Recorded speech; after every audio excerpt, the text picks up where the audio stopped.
А не замахнуться ли нам на Уильяма Шекспира? Северо-Остинский государственный академический театр имени Тхапсаева готовится к большой премьере. «Ричард III» – пьеса английского драматурга, еще ни разу не была поставлена в Северной Осетии. Репетиции проходят ежедневно. На одной из них побывал мой коллега Георгий Дзапаров.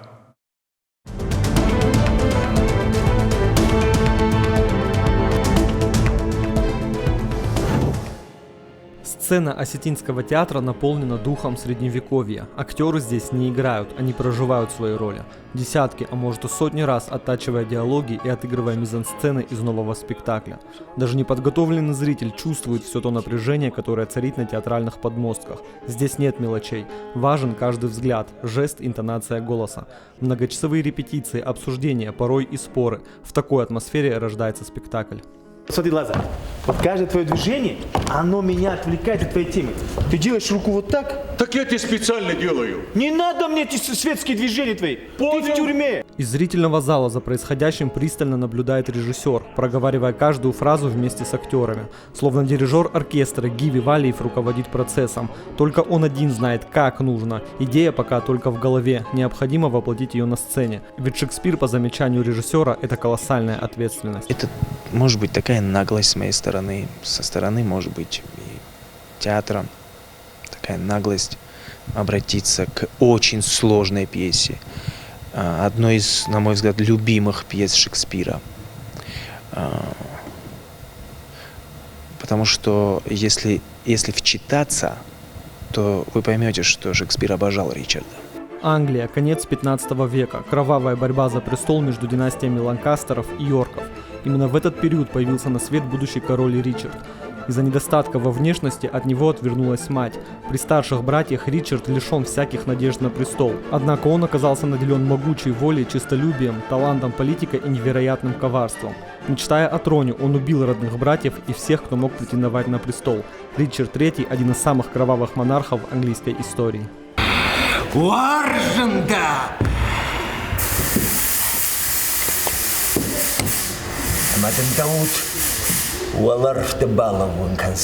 Главную роль на сцене воплощает народный артист республики Алан Албегов. Признается, несмотря на жестокие, нечеловеческие качества своего героя, все равно продолжает искать в Ричарде добро. Очень сложно найти в нем положительные черты характера.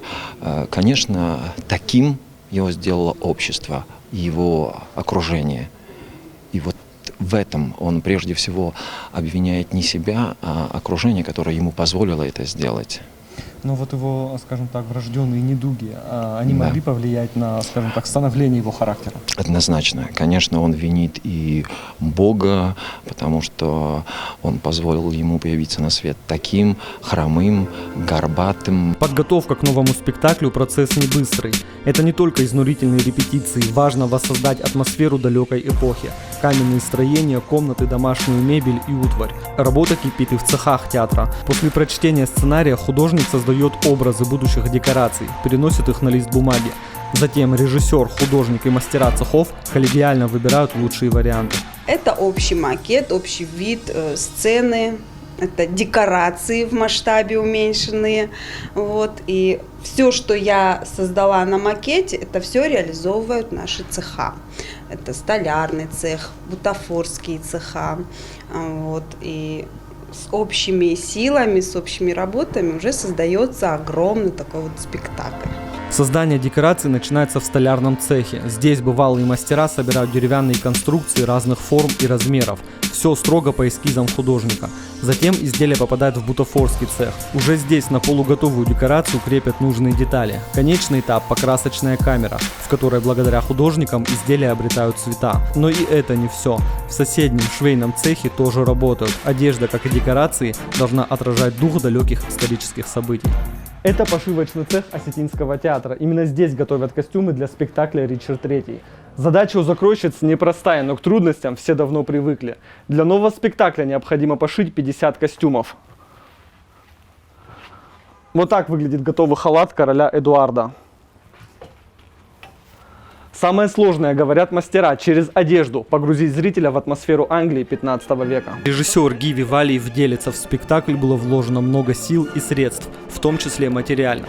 Без поддержки Министерства культуры и лично главы республики Вячеслава Битарова о постановке не могло быть и речи. До премьеры ровно месяц, а пока впереди репетиции, прогоны и примерки. Все, чтобы в день премьеры не разочаровать искушенного осетинского зрителя. Георгий Запаров, Хетак Гапоев, Алан Суанов. Специально для программы «В итоге».